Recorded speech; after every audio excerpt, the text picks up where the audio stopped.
ऐसे में आपको क्या लगता है कि जो बीजेपी बार बार कहती है हमारे यहाँ विस्तारक है, हमारे यहाँ 10 लाख पोलिंग बूथ मैनेज करने वाले हैं, इस बार ये दिखाई पड़ रहा है कि कांग्रेस पार्टी ने हाथ से हाथ जोड़ो कार्यक्रम करने की बात की है, जिसमें 10 लाख बूथ तक पहुंचने की बात है, 6 लाख गांव तक पहुंचने की बात है, 2.5 लाख पंचायत तक पहुंचने की बात है। तो कांग्रेस भी क्या आपको लगता है तैयारी कर रही है मजबूती के साथ इस बार, और क्या वो बीजेपी को मुकाबला दे पाएगी नहीं दे पाएगी? असली मुकाबला तो बीजेपी का कांग्रेस से ही है नॉर्थ इंडिया में।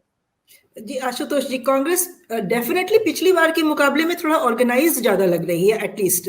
तो जब ऑर्गेनाइजेशन के लेवल पे उनकी प्लानिंग अच्छी होगी और वो प्लानिंग ग्रास रूट तक पहुंचेगी, तो इसमें कोई शक नहीं है कि कांग्रेस एक बेहतर पोजीशन में होगी और बीजेपी को अच्छी टक्कर दे पाएगी। और शायद यही एक वजह है, और ये रियलाइजेशन बीजेपी के अंदर है, तभी वो इस राष्ट्रीय कार्यकारिणी को इतना प्रोमिनेंस के साथ उन्होंने मीडिया में हाईलाइट किया है और मोदी जी ने अपना रोड शो वगैरह किया है। क्योंकि राष्ट्रीय कार्यकारिणी होने से पहले रोड शो तो कभी हमने देखा नहीं था।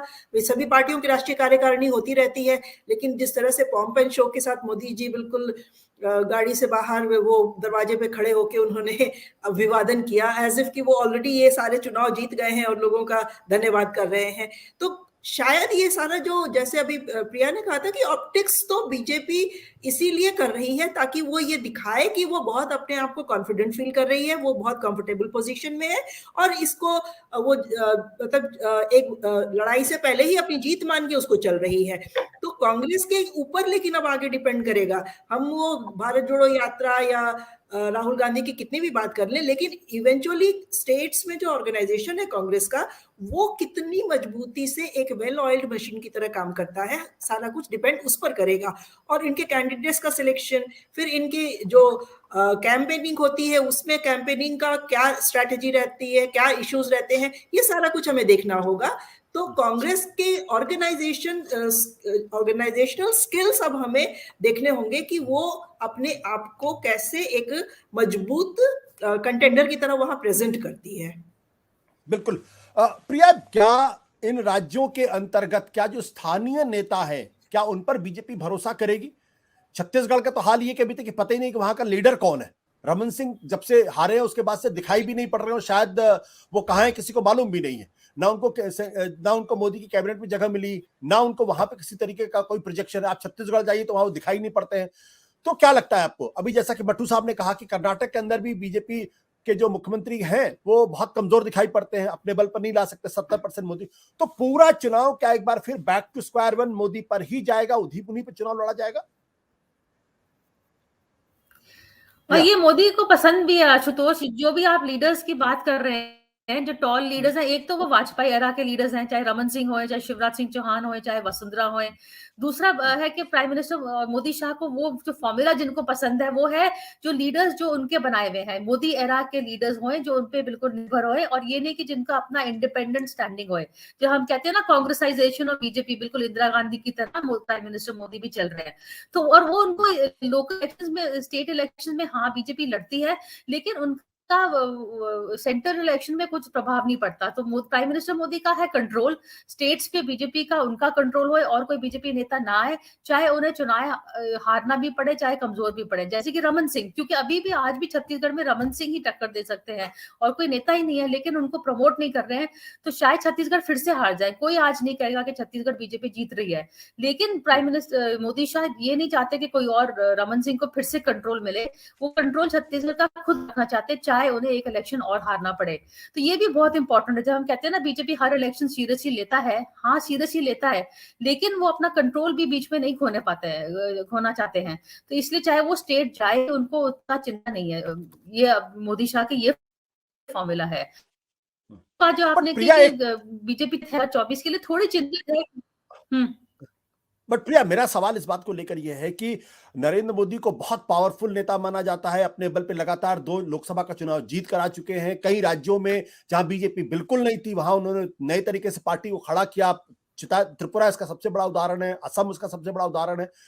लेकिन क्या कारण है कि वो राजस्थान में वसुंधरा राजे सिंधिया को नहीं हटा पाते, वो मध्य प्रदेश में शिवराज सिंह चौहान को नहीं हटा पाते, छत्तीसगढ़ में रमन सिंह को नहीं हटा पाते, बड़ी मुश्किल से कर्नाटक में येदियुरप्पा को हटा पाए। तो इतने पावरफुल हैं। इंदिरा गांधी तो 2 मिनट के अंदर बड़े बड़े नेताओं को किनारे कर देती थी। यहाँ पे आरएसएस भी तो है। और आपने त्रिपुरा आसाम की बात की, north east Ashutosh central party की तरह वोट करता है। बीजेपी पार बहुत दिनों के बाद आई है, लेकिन नॉर्थ ईस्ट का एक ये भी होता है कि वो जो सेंटर है उसके साथ अलाइन रखती है। तो हम बहुत श्रेय दे रहे हैं बीजेपी को कि नॉर्थ ईस्ट में बिल्कुल टोटली उन्होंने कैप्चुलेट कर लिया। पर एक ये भी फैक्टर होता है। दूसरी बात आपने कही बिल्कुल सही की कि इतने पावरफुल है तो फिर वसुंधरा राजे को क्यों नहीं हटा पाते, क्यों नहीं वो कैबिनेट रिशफल जिसकी अफवाह आती है कि शिवराज सिंह चौहान और वसुंधरा को दिल्ली लाया जा रहा है, लेकिन नहीं ला पाते हैं। वसुंधरा को तो अगर हम सूत्रों के मुताबिक है कि उन्होंने इनकार भी कर दिया कि मैं नहीं आऊंगी Delhi to become in the cabinet. और वहां पे बिल्कुल उन्होंने एक दो शोज ऑफ स्ट्रेंथ भी करे, सारे एमएलए उनके पास है, उन्होंने एक दो प्रोटेस्ट मार्चेस भी करे हुए हैं, दिखाया है show of strength. Shivraj Singh Chouhan also उनको हटाने के लिए चाहते हैं कि वो या तोमर को लाया और को भी कोई अमित शाह के एक दो करीबी हैं, लेकिन वो भी वहां पर भी उनको नहीं वो डिस्लॉज कर पाएंगे क्योंकि थोड़ा सा उनका आरएसएस का भी बैकिंग है। रमन सिंह थोड़े वीक पड़ गए और चुनाव हार गए। अगर शिवराज सिंह चौहान चुनाव हार गए फिर तो समझो कि वो उनका रमन सिंह वाला हाल होने वाला है। पर अगर वो किसी ना इस चुनाव तक तो वो जिंदा है, मतलब मेरे ख्याल अगले मध्य प्रदेश के चुनाव तक उनको हटाना तो मुश्किल होगा। तो ये इंदिरा गांधी वाला बात करते हैं, लेकिन यहाँ पे आरएसएस का फैक्टर है और बिल्कुल ही दिख जाएगा ना कि वहां गुजरात का कोई वीक चीफ मिनिस्टर हटाने में और शिवराज सिंह को हटाने में काफी अंतर है। ये मोदी प्राइम मिनिस्टर मोदी की टक्कर के हैं, उनकी एज ग्रुप के हैं और उनसे पहले भी, और उन्हीं के साथ उनका है पता नहीं किसका पहले, but around the same time they have been there.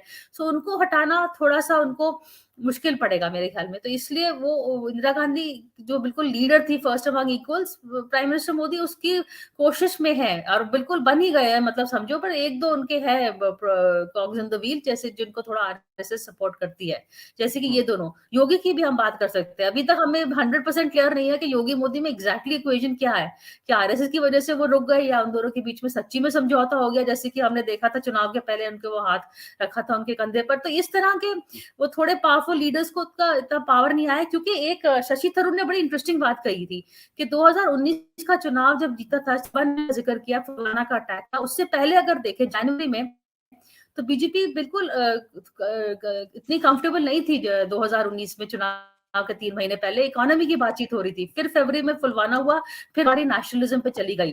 और उससे शशि थरूर का एनालिसिस है कि 50 सीटें इस बारी कम आएंगी बीजेपी के, क्योंकि बिल्कुल उन्होंने मैक्स कर दिया था। उन्होंने फुल अगर हम देखें बीजेपी का हरियाणा में, गुजरात में, राजस्थान में बिल्कुल का 100% था। वेस्ट बंगाल में 18 सीट्स थी, मध्य प्रदेश, बिहार और महाराष्ट्र में भी उनका काफी स्वीप था। ये बात रिपीट करना बहुत मुश्किल लगेगी।